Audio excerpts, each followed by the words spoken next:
Почитувани гледачи, почитувани слушатели, дојдовте назад во подкастот на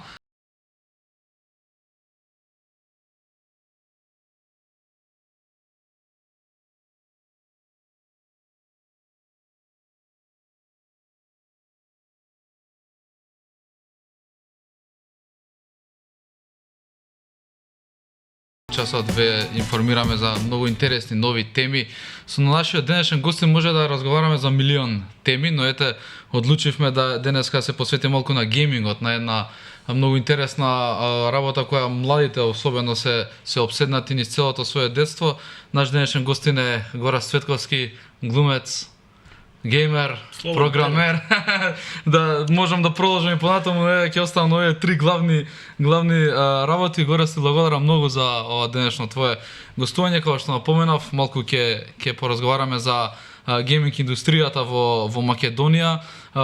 Како што еве јас следам низ последни неколку месеци и години се повеќе се развива таа, но нешто што мене многу ме радува е она девелопментот на игри, односно како младите кај нас креираат игри и интересот за тоа е се поголем. Ти како извршен директор на македонската гейминг индустрија или МГИ, како од твоја перспектива малку да ни раскажеш како започна прво со ова индустрија и како се внесе едноставно во овие води? Да, убаво си кажа, све освен тоа дека помладите сакаат гейминг, не баш напротив, новите статистики и истражувања кажуваат дека луѓето веќе играат игрици активно до 50 и некоја година, а после тоа почнуваат да стануваат неактивни, ама пак играат уште. Така што тоа е веќе проширено многу повеќе. Дело тоа е заради тоа што веќе се достапни многу игри на телефоните мобилни, дело тоа е заради тоа што многу многу луѓе се запознаа со геймингот за време на локдауните што ги имавме, повеќе работи доведоа до тоа да играњето игрици веќе не е табу тема и не е само трошење време и трошење пари по играчници и не значи дека треба да седам у пушара и таму навечер нешто касно да се дешава и дека нема врска со лошите оценки во школа, геймингот и така натаму и така натаму. Многу табуа се срушија и се уште се рушат. Некои од нив се уште се држат силно, не се даваат, но полека се отвараат сите убави аспекти во однос на геймингот, без разлика дали тоа било геймање casual, или за кеф, дали е тоа развивање на игри, правење игри, или дали е тоа еспорт, она третата гранка на геймингот. Во Македонија геймингот, односно развивањето на игри е особено зголемено во последните неколку години. Имаме повеќе студија веќе креирано. За жал, поголемиот дел од нив се малецки инди студија кои што се сочинуваат од 1, 2, 3 луѓе. Имаме неколку поголеми студија кои што носат голем буџет и доволно средства и вработуваат многу луѓе. Сега за сега ние сме во принцип некоја си златна средина во однос на околината, да речеме, ако се споредиме со Србија сме малку доле, но ако се споредиме со Косово, Албанија, Грција, Босна сме прилично добри, организирани. Во Македонија гейм девелопментот се освести практично и почна да се преизаи, нели, да се зборува пред 11 години. И до денеска тоа се надградува, се прави со Global Game Jam-ови, со различни митапи и така натаму. И последниот Global Game Jam кој што го организираше MGI резултираше со најдобриот и најпосетениот Game Jam до сега.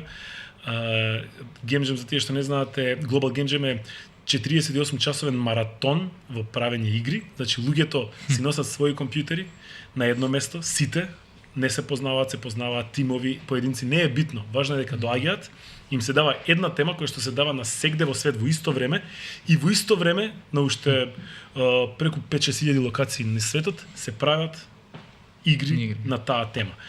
Колаборираат, се дружат, се забавуваат, спијаат, повеќе тимови, значи неверојатна енергија и креативност се случува во тие 48 часа. Ние MGI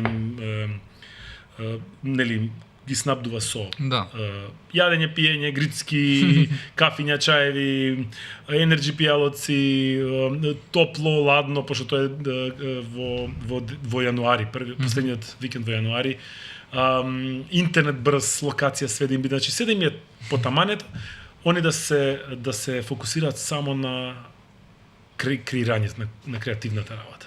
Многу, јас кога ги гледав, кога ги следев тие гейм джеми, навистина интересот беше преголем, како што спомна и оваа година, но ме интересира малку и поопшто за игрите во Македонија, пример, бидејќи имаме голем број на млади креатори кои креираат игри, какви игри најмногу им фаќаат око, дали можеби за мобилни телефони или па оние или колку време треба ќе им треба, бидејќи се уште не сме според мене на тоа ниво, од Македонија да излезе на квалитетна игра за компјутер или за конзола, што може да излезе на глобално ниво. Во моментов до сега најуспешната македонска игра е hyper casual игра за мобилен телефон. Тоа е Tie Dye од тимот Furious Avocado, македонски тим комплетен. И таа е, значи, еден од тие игри се викаат Unicorn игри кои што заработува на ниво на светски игри. Значи зборам, тоа се преку 200-300 милиони даунлоудс има играта до сега. Игрите на мобилни телефони се многу лесни, многу ефтини за правење. Практично не ви треба некоја поголем тим или некое ултра големо знаење за да ја направите. Тоа ги прави лесно достапни. Но од друга страна па во ова мочуриште од многу пресатурирано, пренаполнето со игри кои што излегуваат во секоја минута, а е многу тешко па да се протнеш со мобилна игра. Што прави да е па многу тешко за тие мали студии што ги направат игра да можат да се протнат. Од друга страна па игрите за конзоли и за PC-а можеби е полесно да се лоцираат, но е па многу по-скапо за да се изработат. Треба тим, треба 2D артист, 3D артист, гейм дизајнер, саунд дизајнер. Малце работата по напорна, по-тешка и тоа не е секогаш тимот и студиото не е секогаш спремно да вложи или дали има уопште да вложи толку средства. Кај нас има неколку тимови кои што работат на AA игри, се викаат тоа AA игри. AAA игри се оние што се многу скапи во светот, зборам за милиарди долари развивање кои што трае години. И нашите AA студија се успеваат да се финансираат преку некои од фондовите. Например, студиото Dark One, кое што ја прави играта Скопје, за кое што веќе имаат издавач, паблишер, што е многу битна работа овој свет, некој да ја препознае првата идеја и да рече дечки еве ви дополнителни средства за вие да ја доработите и изработите. Они земаа средства од Фитер пред неколку години. Има уште неколку други студија кои што дури немаат ни средства земено, туку се уште се возат на ентузијазам. Затоа игрите практично излегуваат споро, не секогаш излегуваат како што тие ја замислиле играта или не дај Боже па да се прекине процесот на половина. Од тоа што е моментална ситуација, во Македонија има, можам да кажам, 3-4 AA игри кои што се во продукција, кои што треба да излезат. Има повеќе инди игри кои што се, кои што се работат на мали на гейм джемови, на хакатони што се собираат они само меѓу себе си работат. И за жал се уште немаме AAA наслов кој што ќе прокне. Имаме сериозен претендент да стане AAA игра, тоа е играта Strange Story of Brian Fisher, која што е од студиото Intetic. Направија прв дел, сега прават втор дел кој што е онака невозможно голем скокот во однос на квалитет, значи веќе таа игра парира со светски игри кај нас.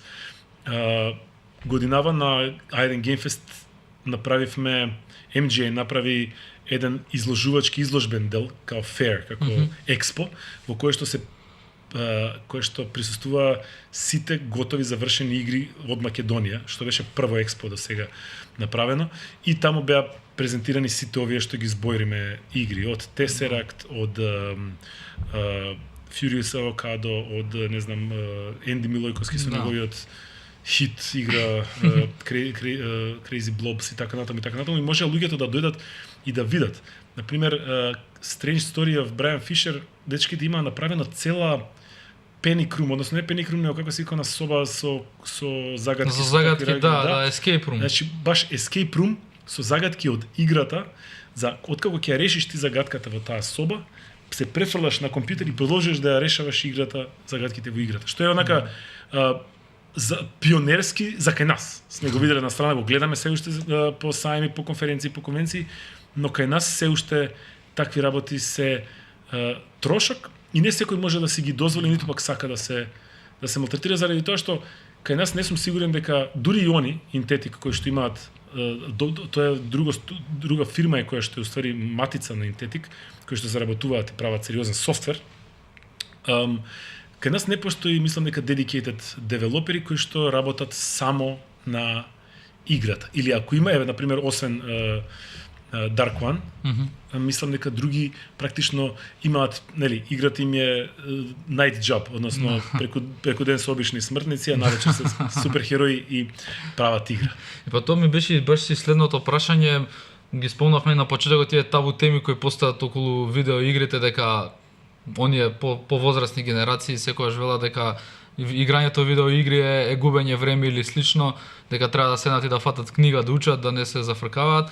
Но еве како што спомнати во последните 11 години тоа дојде и во Македонија малку се менува времето, дека и луѓето можат да заработуваат од креирање од видеоигри. Потоа малку ќе се посветиме на играњето видеоигри, како може се да се заработува тоа, да, но креирањето на видеоигри е нешто што и оние што можеби не биле најдобри, најквалитетни во играњето на видеоигри, им отвара нова врата за да можат да пак на некој начин да заработат пари, да останат во светот на видеоигрите. Го спомнав исто така и ковидот, пандемијата, тоа беше едно доста тешко време на глобално ниво, да речам, но Не беше многу тешко, да ти кажам, за нас геймерите.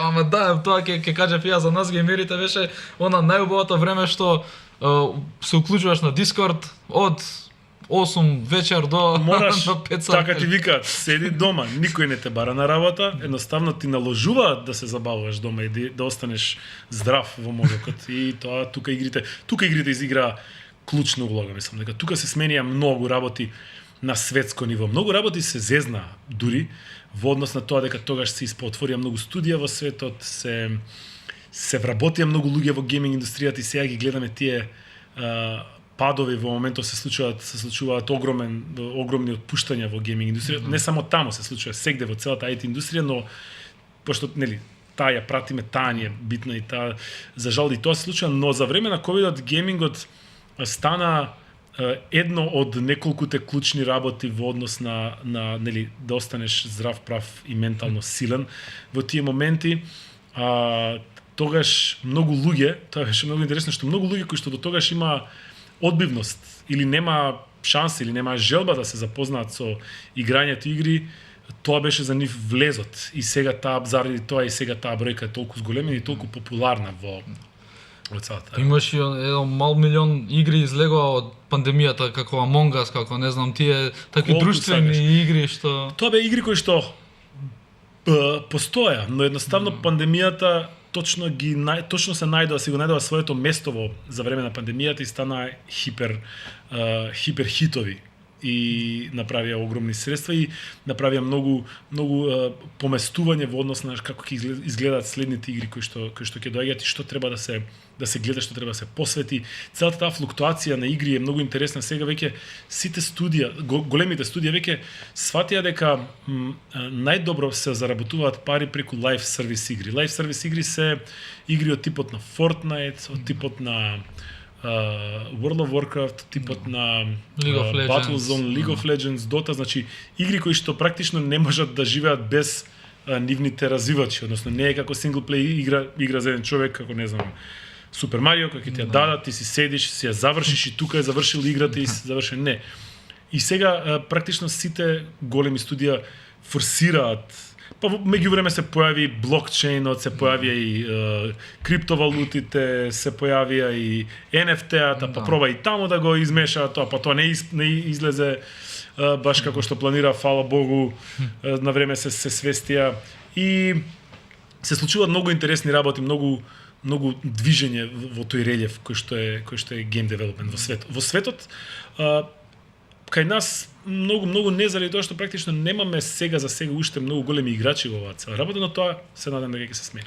Да, тука сега би ги поврзал бидејќи во текот на пандемијата, еве и ние што сме обичните геймери имавме како да си го пополниме времето, но мислам дека најмногу успеа оние што се стримери кои ги пренесуваат својот геймплей на онлайн платформите. Па баш ме интересира во Македонија каква е ситуацијата со стримерите, веќе знам дека Twitch кај нас и не е баш функционален како во останатите држави. Знам дека има и некои други платформи сега се појавуваат и како Kiki, како некои други, но ме интересира знам дека и ние и кај нас и со YouTube од малку каснавме.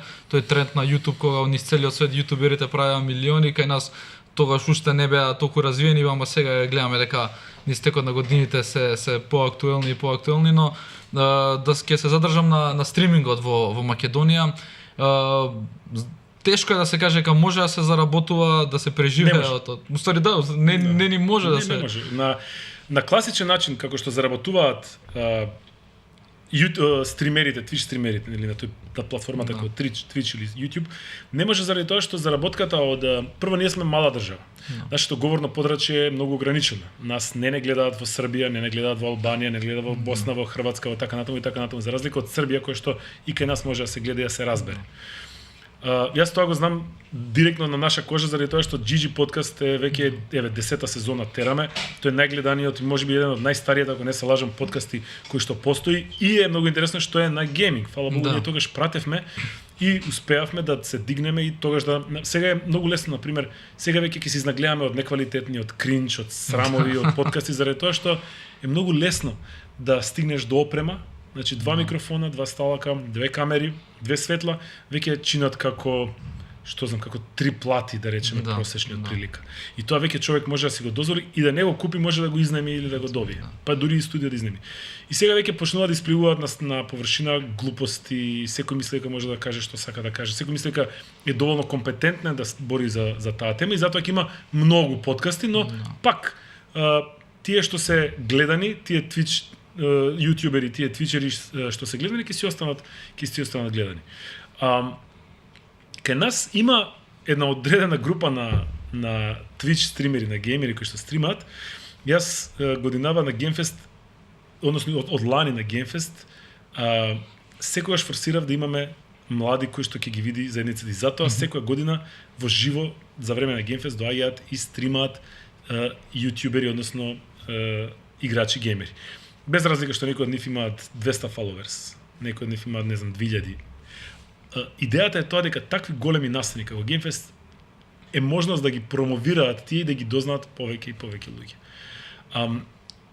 YouTube кај нас многу ефтино го вреднува, ја вреднува секундата, односно гледачот, за разлика од Америка, да речеме. Значи, ако да објаснам попросто за тие што не разбираат, тоа е дека ако една реклама се појави на американски Twitch, на американски јутјубер, за време на човек од Америка кој што гледа со америчка локација, таа, да речеме, реклама ќе чини $0,1 по човек.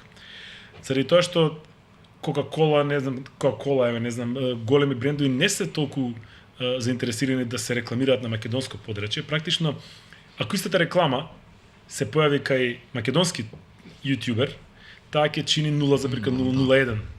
Што е ништо. И практично, кај сме осакатени од бројката на гледачи, тука сме осакатени од вредност. На Twitch, например, направи една глупост која што им дојде добро на стримерите кои што имаат многу, но на нас не ни се исплати тоа. Односно, што направија? Порано, subscribe основен на Twitch беше $5, кој што 50% оди за Twitch, 50% оди за нас. За да го доближат Twitch до луѓето кои што немаат доволно средства, они ја намалија претплатата да може да плаќаат луѓе по $50 практично. И сега работата е што ние добивме, например, тогаш ако имавме 100 сабскрајбери и добивавме практично, не знам, да речеме €300, нели, месечен ревенју.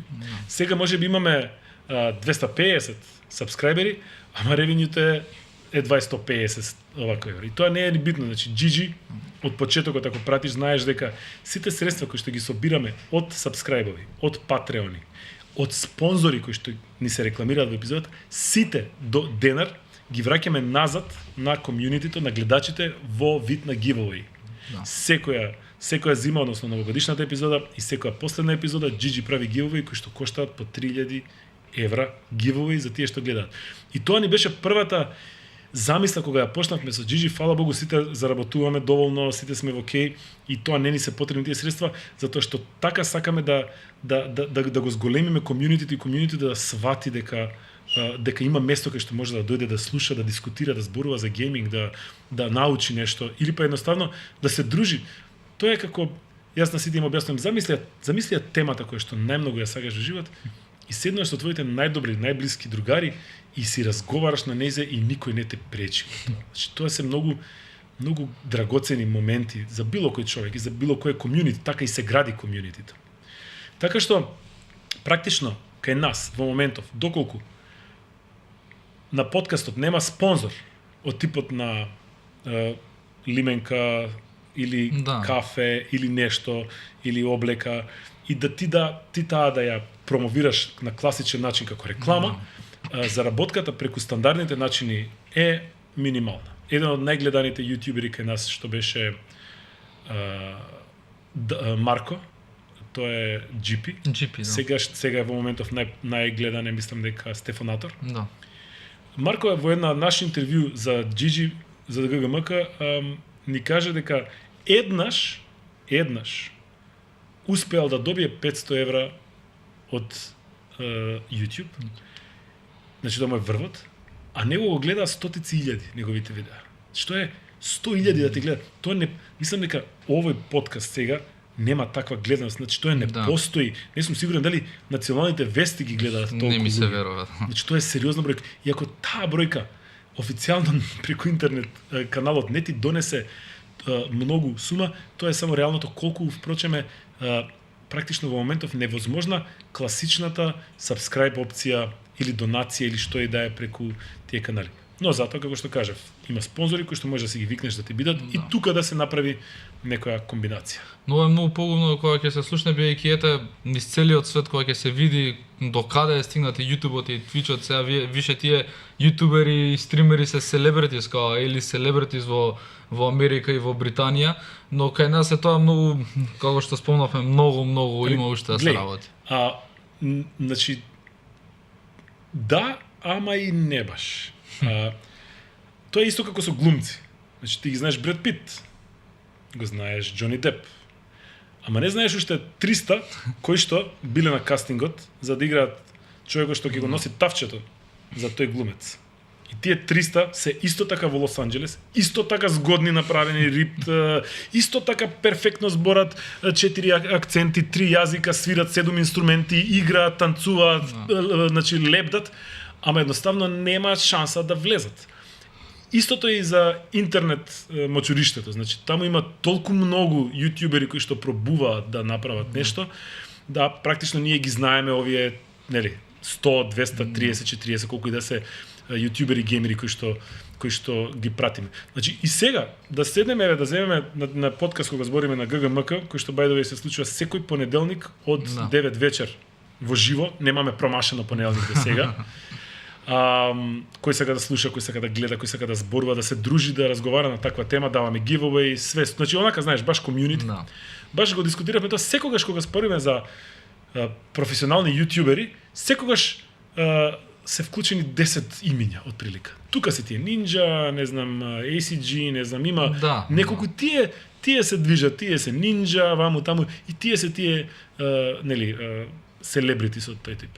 Има селебритис нормално и во не геймери, него класични јутјубери, не знам како овие што се Венесит или како и да се века, како се кажа типот. Па и тие Логан Пол некои такви, тоа све. Исто како што има и за децава што гледа, не знам, Princess Family и така дале, што се оние мултимилионски подкасти, секогаш ќе ги има тие, но и секогаш од нив мислам дека по 100 има кои што се неуспешни, кои што се долево калти, кои што пробале, направиле нешто, клееле и не успеале да прократ.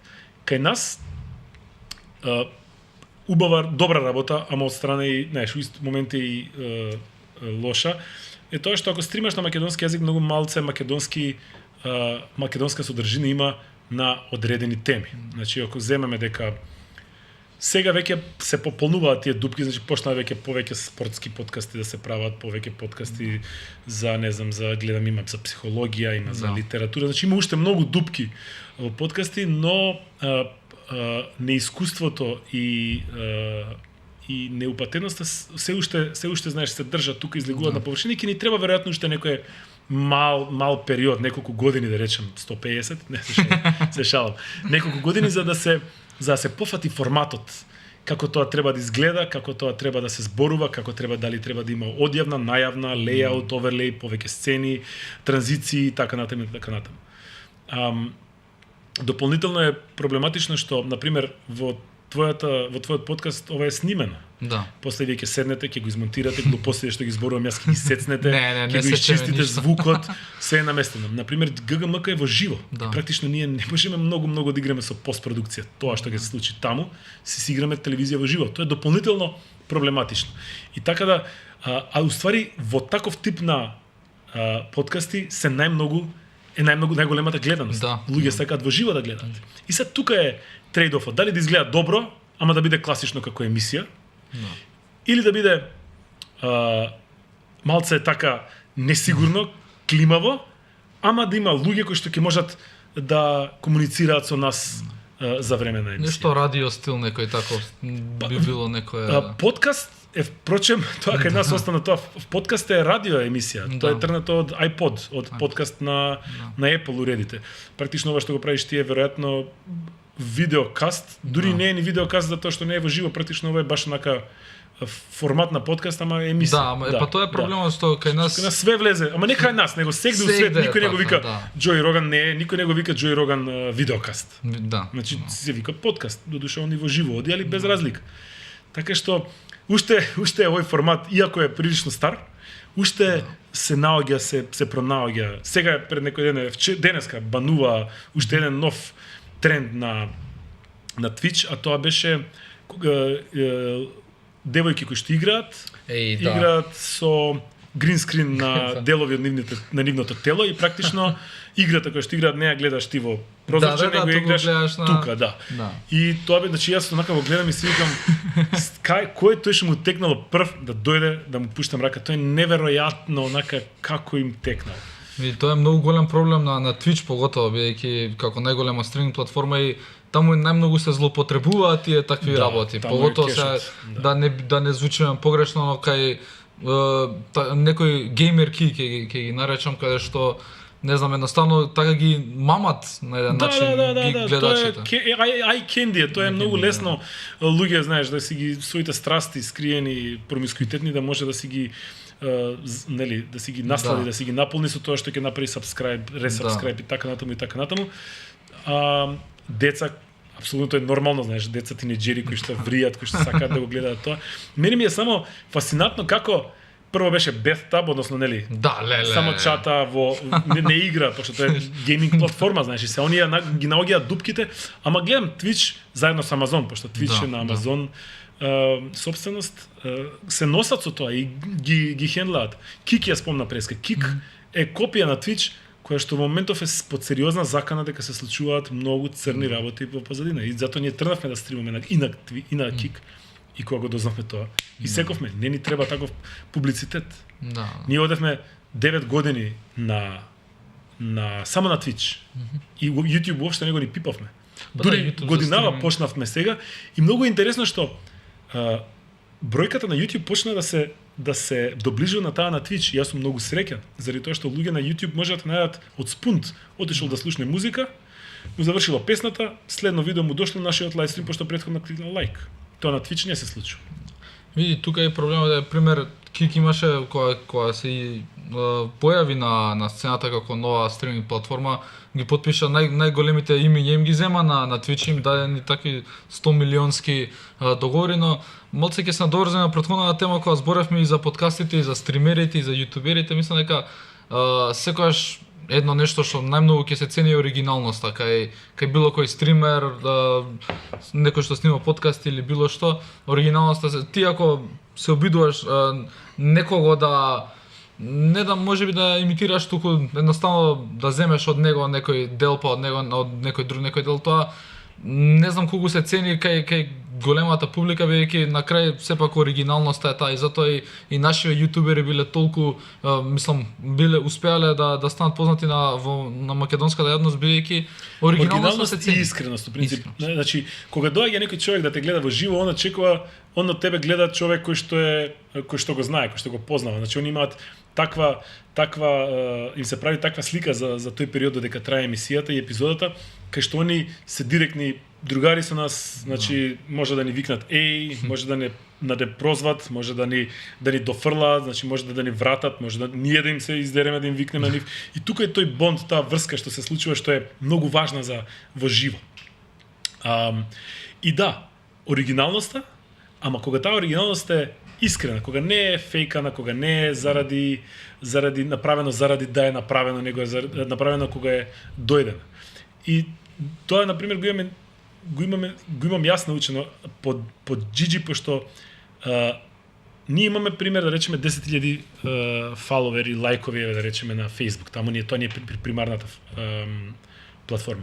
Кога ќе објавиме видео или пост, видеото или постот се читани 8.500 до 9.000 пати. Тоа е 85% од тоа, значи тоа е, а никогаш во животот не сме купиле, ниту сме правеле бустинг на објавите, на објавите. На објавите да, но никогаш не сме купувале фейк акаунти за да добиеме.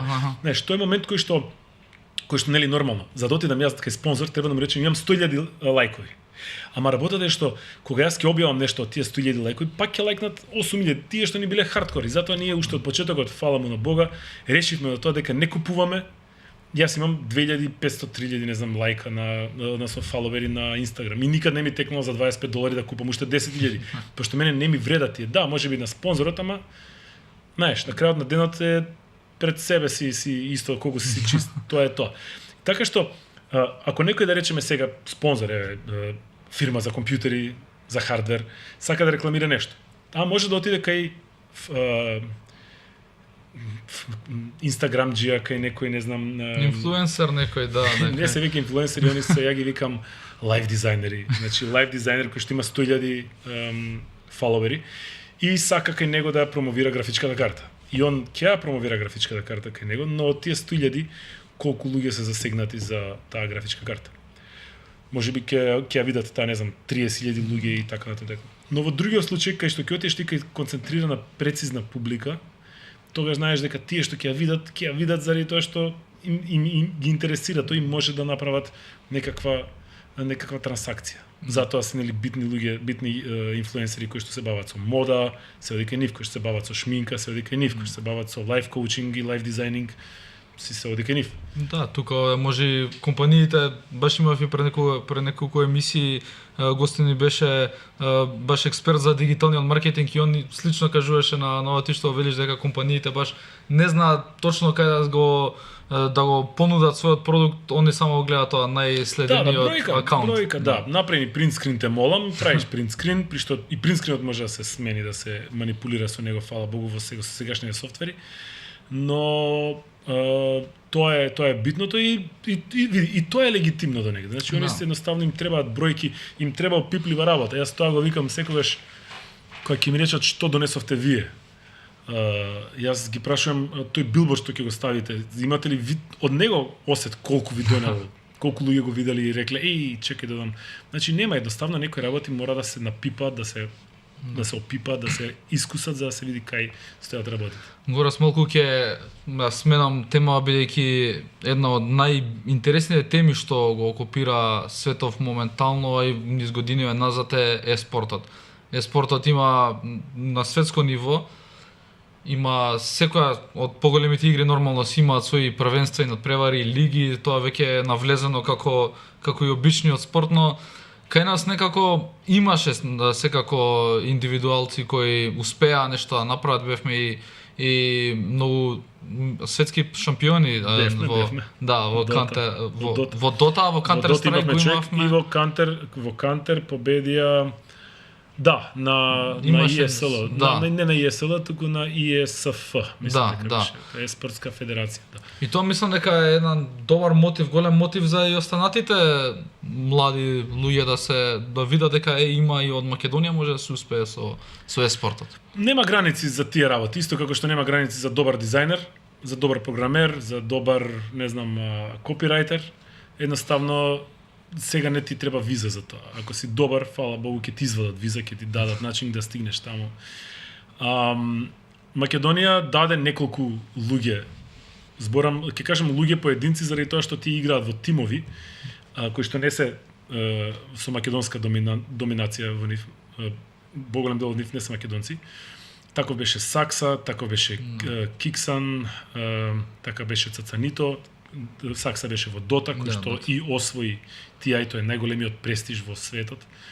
Во моментов имаме двајца представници, тоа се Киксан и Цацанито, кои што играат на ESL, тоа е над ова што го спомнати светско што се вика, што Да. така светско се вика, ама лигата која што ја носи ESL е далеку по сериозна и потешка.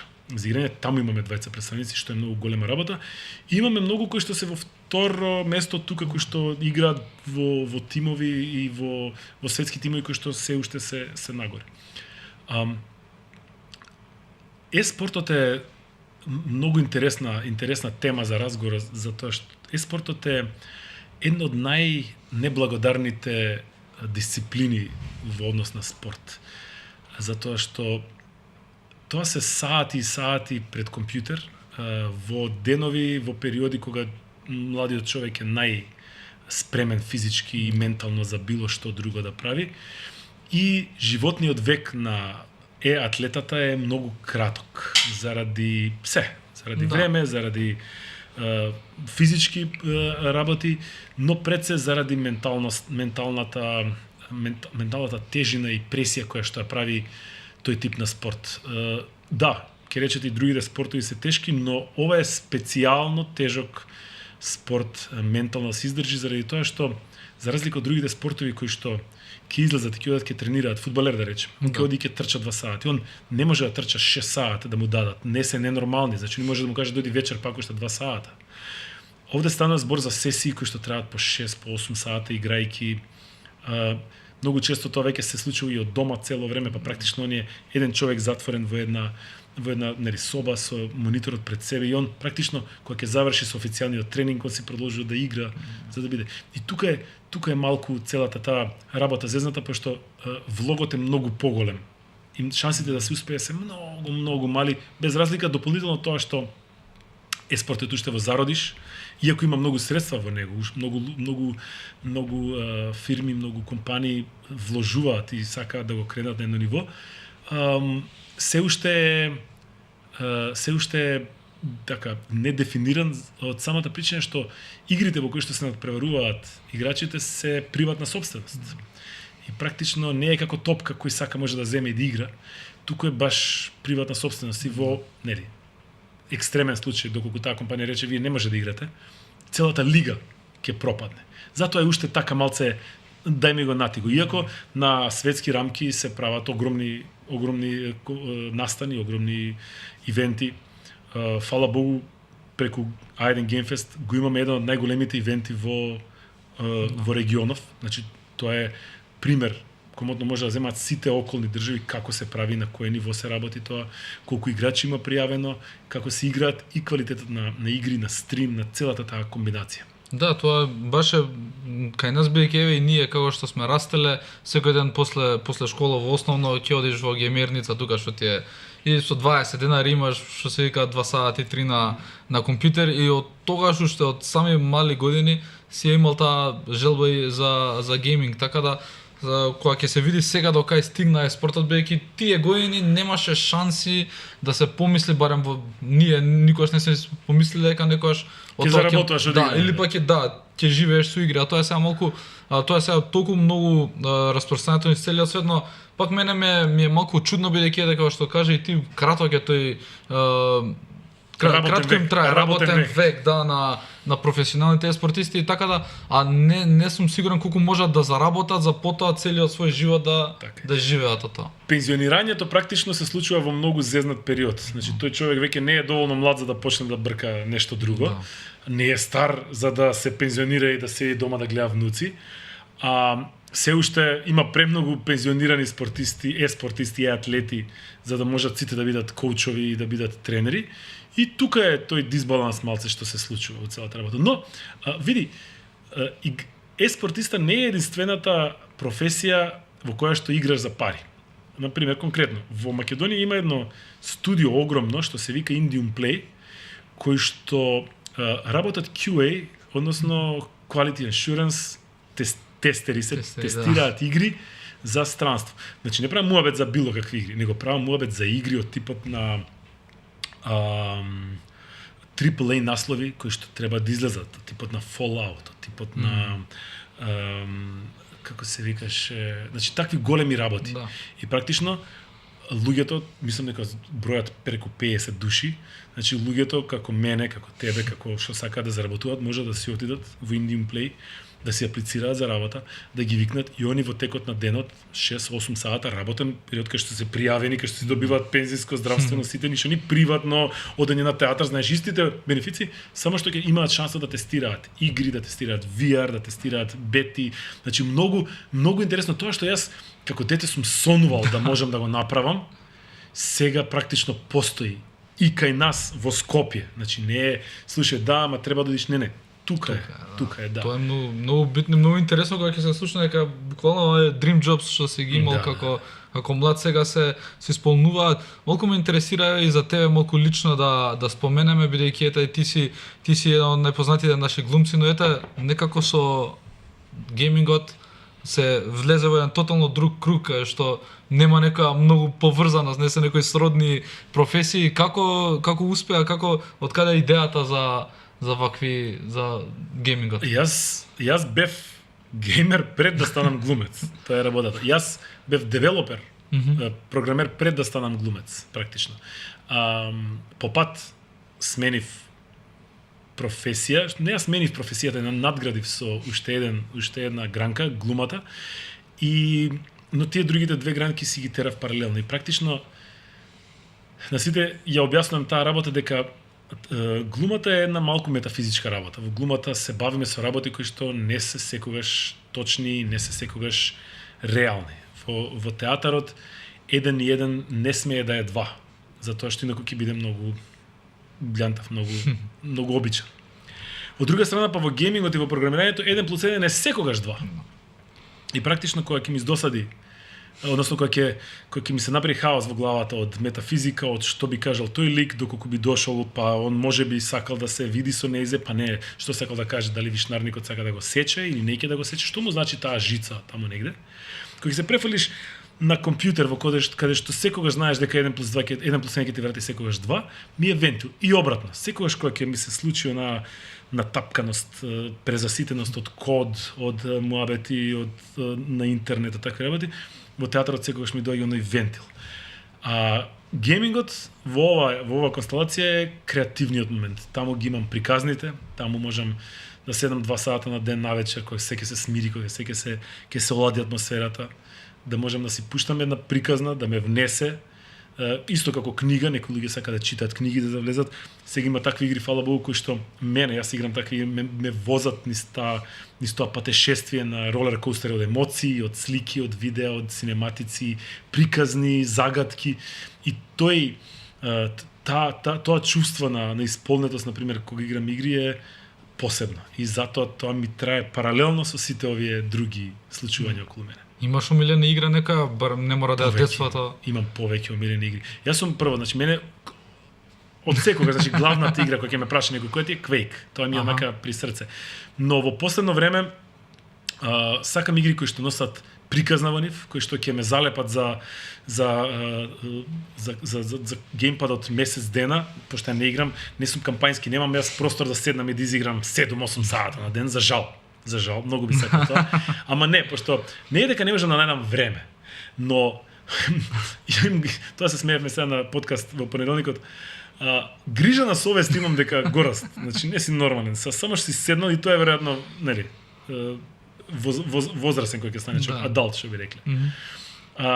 И на пример на игра, не знам, ќе земам Last of Us, ќе земам God of War, ќе земам Alan Wake. Тоа се значи игри кои што се реално, да речеме, 20-30 сати играње, но кога ќе исцепкаш таа на под сесија од по саат и пол, се фаќа голем период. Па дополнително како мене, јас дека сакам во секој дупче да се пикнам, секој гранче да го кренам, да видам се.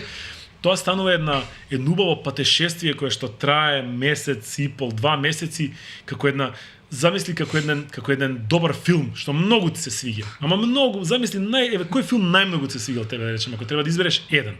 Сега последно го гледав Дюни, беше баш. Замисли Дюн ти трае месец ден. Значи едноставно има содржина. И тоа чувство е тоа кое што јас го кажувам бесценето, кога ги работиш другите работи, си тера животот, ама тука негде ти стои на страна, леле, стигнав до моментот кај што треба да го најдам, нели, тој темниот волшебник кој што ќе ми даде лек за кравите на селанецот во тоа и тоа село. И таков тип на креативност, дополната со својата имагинација, прави онака бесконечно убави работи. Да, дефинитивно се согласувам, ја и мене тие баш игри ми биле секогаш умилени, тие со квестови што се некои што се она соло плеер кај што можеш сам да си се пуштиш во имагинацијата. Ме интересира мислења за GTA 6-ката, тоа е едно кога излезе трейлерот лани, тоа трейлерот имаше повеќе views пред да го пуштат. Значи луѓе што чекаа, имаше повеќе views од најгледаните видеа на YouTube. И тоа го пуштија пошто им го ликна, нели имаше различни пуштија сати, го пуштија неколку сата порано од планираното.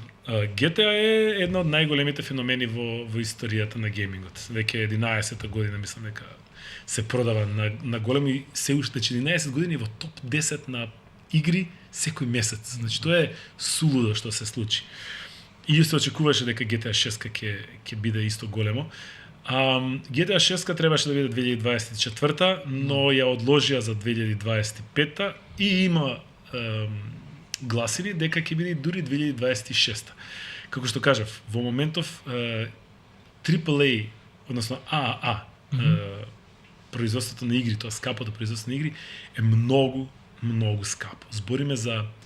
Зборим, например, GTA предпоставувам дека чини само до сега во изработка, мислам дека дури имаше и некои гласини за тоа дека е 40-30 милиарди до сега, додека се заврши. Тоа се огромни средства и пари за производство на игри. Не може секој да си ги дозволи тие работи. Значи и помали игри од типот на Assassin's Creed, типот на, не знам, God of War, Last of Us, тие коштаат милиарди за развивање, а не па такво нешто големо. Така да се кршат копијата во моментот заради тоа што кога се појави GTA 5-ката немаше бариера играта. Она не беше политички коректна, ниту према ЛГБТ, ниту према према боја на кожа, према раса, према религија. Немаше влакна на јазикот, према било каков медиум.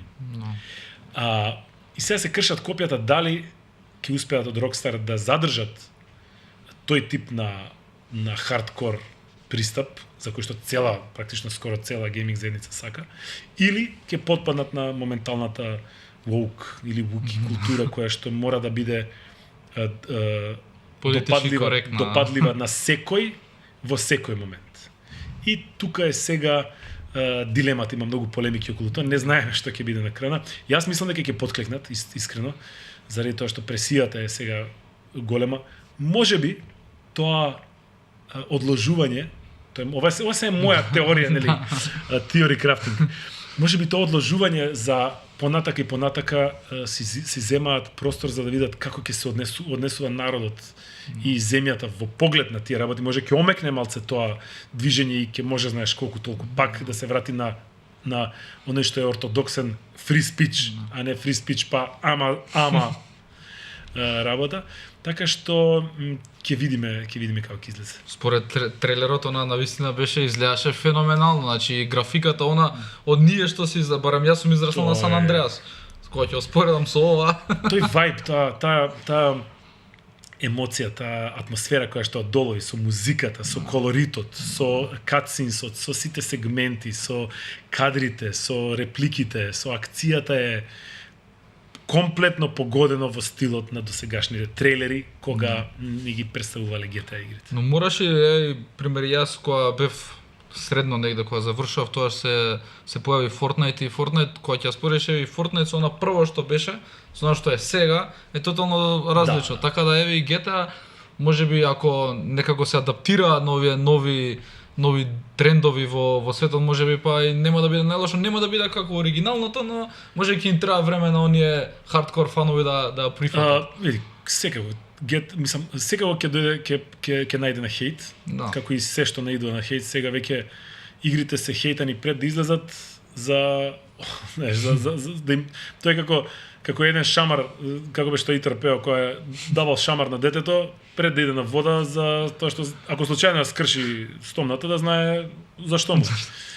Така да сега во моментов исто така нели таа woke култура, таа нова култура е станата на тоа да луѓето веќе и играчите веќе стануваат како викаше баба ми дедо ми лиглиња во однос на играта, во однос на што им треба, во однос на што сакаат да играат, во однос на ситници кои што практично сите стануваат експерти, сите стануваат рецензенти, сите стануваат достојни за да можат да искритикуваат и што е најбитно сите имаат пристап да стават дислайк, односно да стават лоша оценка. Што ја прави целата таа мрежа на рейтинг на игрите не е употреблива, нерелевантна. Да. Но тоа е демократија, види. Да, и пробуваат, значи рейтингс како Metacritics, како PC Gamer, пробуваат тие такви сајтови да се борат против тој систем на нукирање заради X причини што не им се свиѓала играта. Не знам, не им се свиѓала како главниот карактер кажал нешто и они масовно доаѓаат, дури луѓе кои што едноставно, знаеш, има пишал некој лошо ревју дека играта е за нигде, дека е, не знам, ова пример напишано 3 дена после играта и му гледаш сега дека човекот има изиграно 1256 сати после тоа. Знаеш, и таков тип на работи се случуваат, но пак ќе кажам кучињата лаат, игрите си врват, секогаш добрите игри секогаш ќе се купуваат, лошите игри секогаш ќе пробуваат да станат добри игри, ќе пробуваат да се пачуваат, ќе има публика, ќе нема, ќе се креваат сервери, ќе се паѓаат сервери, исто како и 90% од животот во кој што живееме. Горе за крај би те прашал каква е иднината за според тебе за геймингот во Македонија, за производството на игри кај нас? Светла. Во секој сегмент е светла. И во сегментот на game development, во сегментот на еспорт и во сегментот на гейминг, класичен. Се повеќе имаме достапни игри, имаме повеќе достапна содржина за игри. ГГ го направи првиот портал дедициран само за гейминг пред една година. Сега може да читате ревјуа, како што сте читале порано на други сајтови, сега можете на македонски да ги читате. Имаме содржина на македонски јазик за игри. Еспорт веќе си има федерација која што се бави со тоа, си има атлети, си има тимови, колку тоа во моментов активно не знам, ама се случува исто. Game developmentот кој што сум директно инволвиран во тоа е во нагорна линија, во моментов преку MGI се формира, се започнати повеќе проекти, а тоа е од промоција на македонските гейм студија во странство, преку отварање на Game Hub во Македонија, каде што ќе можат да се собираат истомисленици и да развиваат мапирање на гейминг индустрија, извештаи за гейминг индустријата, помагање на малите студии. Значи, тоа се мали сегменти кои што се дел од политиката и од таймлајнот на MGI, кои што ќе го тераме. Еден од тие проекти беше мапирање на игрите. На сајтот може да ги видите сите игри излезени од Македонија до сега. Значи цела листа да стигнете до студијата, да исконтактирате со нив. Правењето на прво експо на Gamefest беше еден од чекорите, а тоа е да има изложба годишна, иако е многу мала продукцијата, да има сепак каде што ќе можат гейм девелоперите, развивачите на игри да се состанат, да се видат, да се дружат, па и луѓето што играат игри да видат дека тоа се луѓе од крв и месо, дека таа професија може да ја учат и тука. Многу битна работа на MGI е проектот за инволвирање на, односно имплементирање на гейм девелопментот или барем сегмент од гейм девелопментот во образованието официјално, средно и основно. И да сме живи и здрави, тоа треба да повлече повеќе работи, па се надевам дека за некоја година ќе имаме светска конференција, таква со спикери од типот на Џон Ромеро, од типот на Кори Барлог, големи имиња во вакото да дојдат во Македонија и благодарение на тие ќе повлечат и други студии и инвестиции за да можат тука да дојдат. Правиме услуга на државниот систем со ова, кој што до сега нема никаква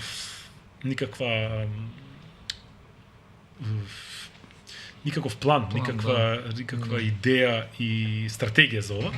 Но секогаш има утре и може, нели, ќе се случат тие работи. Така да сите сегменти се одат кон подобро.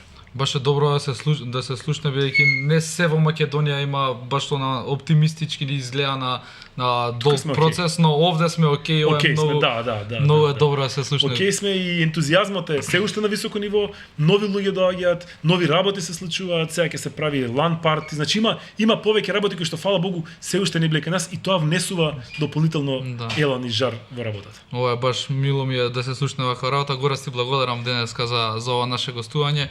Благодарам и тебе. Си посакувам среќа понатаму и во глумата, и во геймингот, и во програмирањето, и во се што е да дојде следно за тебе.